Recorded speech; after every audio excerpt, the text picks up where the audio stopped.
Luc, chapitre 14.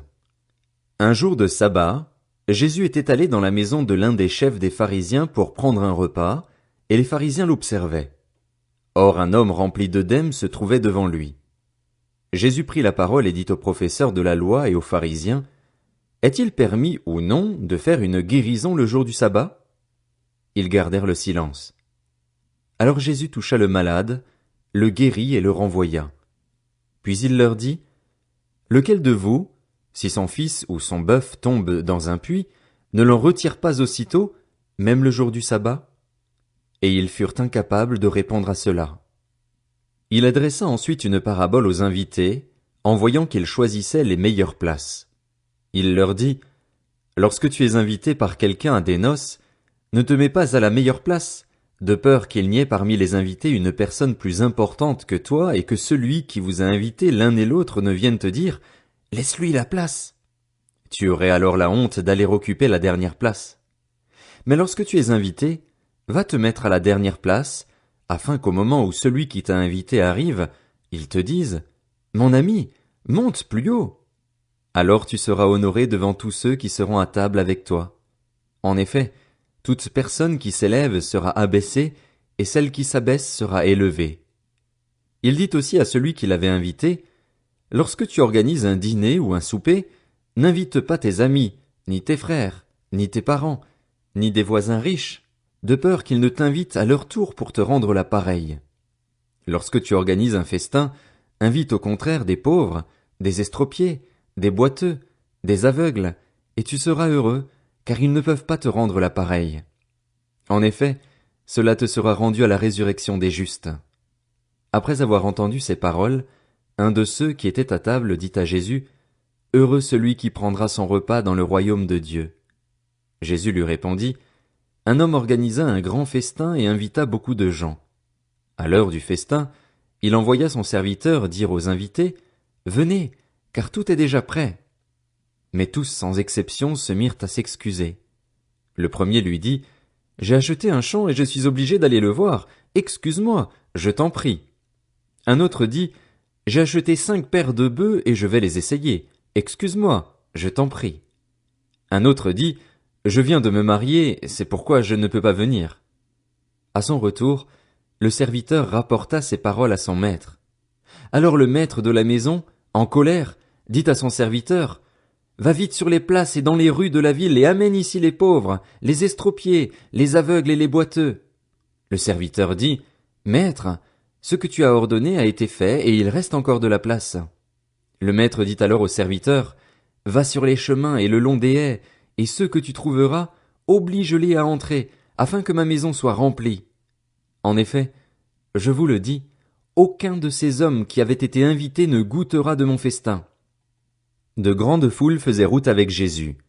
Il se retourna et leur dit, Si quelqu'un vient à moi sans me préférer à son père, sa mère, sa femme, ses enfants, ses frères et ses sœurs, et même à sa propre vie, il ne peut pas être mon disciple. Celui qui ne porte pas sa croix et ne me suit pas ne peut pas être mon disciple.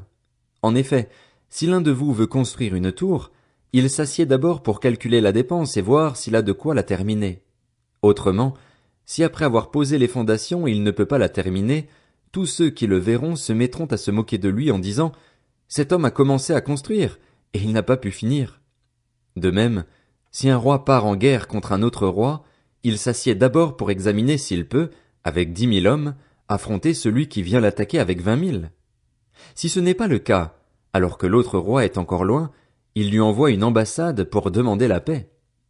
Ainsi donc aucun de vous, à moins de renoncer à tout ce qu'il possède, ne peut être mon disciple. Le sel est une bonne chose, mais si le sel perd sa saveur, avec quoi la lui rendra-t-on? Il n'est bon ni pour la terre, ni pour le fumier. On le jette dehors. Que celui qui a des oreilles pour entendre, entende. Luc, chapitre 15. Tous les collecteurs d'impôts et les pécheurs s'approchaient de Jésus pour l'écouter. Mais les pharisiens et les spécialistes de la loi murmuraient, disant, Cet homme accueille des pécheurs et mange avec eux. Alors il leur dit cette parabole, Si l'un de vous a 100 brebis et qu'il en perd une, ne laisse-t-il pas les 99 autres dans le désert pour aller à la recherche de celle qui est perdue jusqu'à ce qu'il la retrouve? Lorsqu'il l'a retrouvée, il la met avec joie sur ses épaules et, de retour à la maison, il appelle ses amis et ses voisins et leur dit « Réjouissez-vous avec moi, car j'ai retrouvé ma brebis qui était perdue. » De même, je vous le dis, il y aura plus de joie dans le ciel pour un seul pécheur qui se repent que pour 99 justes qui n'ont pas besoin de changer d'attitude. Ou bien, si une femme a 10 pièces d'argent et qu'elle en perd une, ne va-t-elle pas allumer une lampe, balayer la maison et chercher avec soin jusqu'à ce qu'elle la retrouve? Lorsqu'elle l'a retrouvée, elle appelle ses amis et ses voisines et dit « Réjouissez-vous avec moi, car j'ai retrouvé la pièce que j'avais perdue. » De même, je vous le dis, il y a de la joie parmi les anges de Dieu pour un seul pécheur qui se repent. Il dit encore, un homme avait 2 fils. Le plus jeune dit à son père, « Mon père, donne-moi la part de l'héritage qui doit me revenir. » Le père leur partagea alors ses biens. Peu de jours après, le plus jeune fils ramassa tout et partit pour un pays éloigné, où il gaspilla sa fortune en vivant dans la débauche. Alors qu'il avait tout dépensé, une importante famine survint dans ce pays et il commença à se trouver dans le besoin. Il alla se mettre au service d'un des habitants du pays, qu'il envoya dans ses champs garder les porcs. Il aurait bien voulu se nourrir des caroubes que mangeaient les porcs, mais personne ne lui en donnait. Il se mit à réfléchir et se dit, « Combien d'ouvriers chez mon père ont du pain en abondance et moi, ici, je meurs de faim. Je vais retourner vers mon père et je lui dirai, « Père, j'ai péché contre le ciel et contre toi, je ne suis plus digne d'être appelé ton fils, traite-moi comme l'un de tes ouvriers. » Il se leva et alla vers son père. Alors qu'il était encore loin, son père le vit et fut rempli de compassion, il courut se jeter à son cou et l'embrassa. Le fils lui dit, « Père, j'ai péché contre le ciel et contre toi, je ne suis plus digne d'être appelé ton fils. » Mais le père dit à ses serviteurs, « Apportez vite le plus beau vêtement et mettez-le lui. Passez-lui un anneau au doigt et mettez-lui des sandales aux pieds. Amenez le veau qu'on a engraissé et tuez-le. Mangeons et réjouissons-nous, car mon fils que voici était mort et il est revenu à la vie, il était perdu et il est retrouvé. » Et ils commencèrent à faire la fête. Or le fils aîné était dans les champs. Lorsqu'il revint et approcha de la maison, il entendit la musique et les danses. Il appela un des serviteurs et lui demanda ce qui se passait. Le serviteur lui dit, « Ton frère est de retour et ton père a tué le veau engraissé parce qu'il l'a retrouvé en bonne santé. » Le fils aîné se mit en colère et il ne voulait pas entrer. Son père sortit le supplier d'entrer, mais il répondit à son père, « Voilà tant d'années que je suis à ton service sans jamais désobéir à tes ordres, et jamais tu ne m'as donné un chevreau pour que je fasse la fête avec mes amis. Mais quand ton fils est arrivé, celui qui a mangé tes biens avec des prostituées, pour lui tu as tué le veau engraissé. » « Mon enfant, lui dit le père, tu es toujours avec moi et tout ce que j'ai est à toi.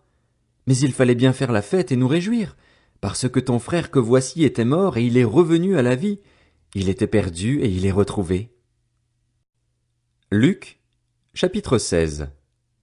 Jésus dit aussi à ses disciples, « Un homme riche avait un intendant. On vint lui rapporter qu'il gaspillait ses biens. Il l'appela et lui dit, « Qu'est-ce que j'entends dire à ton sujet ? Rends compte de ta gestion, car tu ne pourras plus gérer mes biens. » L'intendant se dit en lui-même, « Que vais-je faire, puisque mon maître m'enlève la gestion de ses biens? Travailler la terre? Je n'en ai pas la force. Mendier? J'en ai honte. Je sais ce que je ferai pour qu'il y ait des gens qui m'accueillent chez eux quand je serai renvoyé de mon emploi. » Il fit venir chacun des débiteurs de son maître et dit au premier, « Combien dois-tu à mon maître? »« Je dois 100 tonneaux d'huile d'olive, » répondit-il. Il lui dit, « Voici ton reçu, assieds-toi vite et écris 50. » Il dit ensuite à un autre, « Et toi, combien dois-tu? »« Je dois 100 mesures de blé, » répondit-il.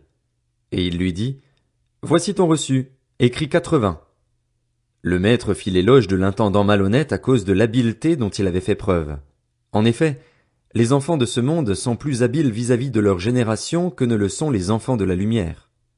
Et moi, je vous dis, faites-vous des amis avec les richesses injustes, afin qu'ils vous accueillent dans les habitations éternelles lorsqu'elles viendront à vous manquer.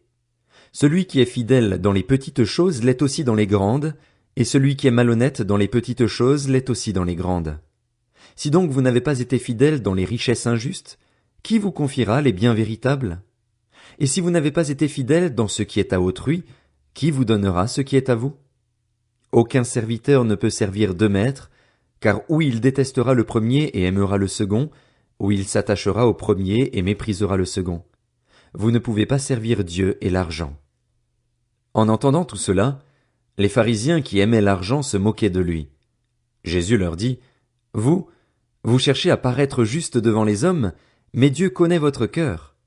De fait, ce qui est très estimé parmi les hommes est abominable devant Dieu. La loi et les prophètes ont subsisté jusqu'à Jean. Depuis lors, la bonne nouvelle du royaume de Dieu est annoncée et chacun cherche avec force à y entrer. Le ciel et la terre disparaîtront plus facilement que ne tombera un seul trait de lettre de la loi.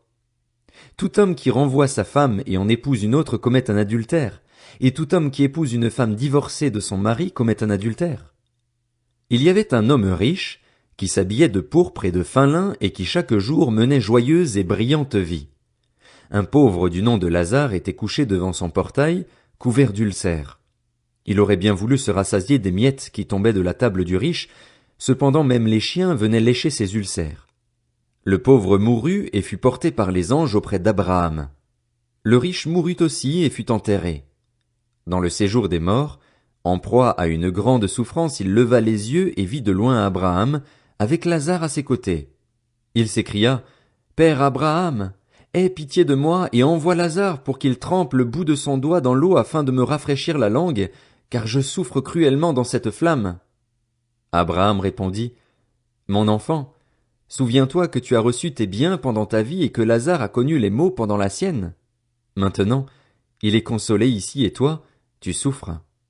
De plus, il y a un grand abîme entre nous et vous, afin que ceux qui voudraient passer d'ici vers vous, ou de chez vous vers nous, ne puissent pas le faire. » Le riche dit, « Je te prie alors, Père, d'envoyer Lazare chez mon père, car j'ai 5 frères.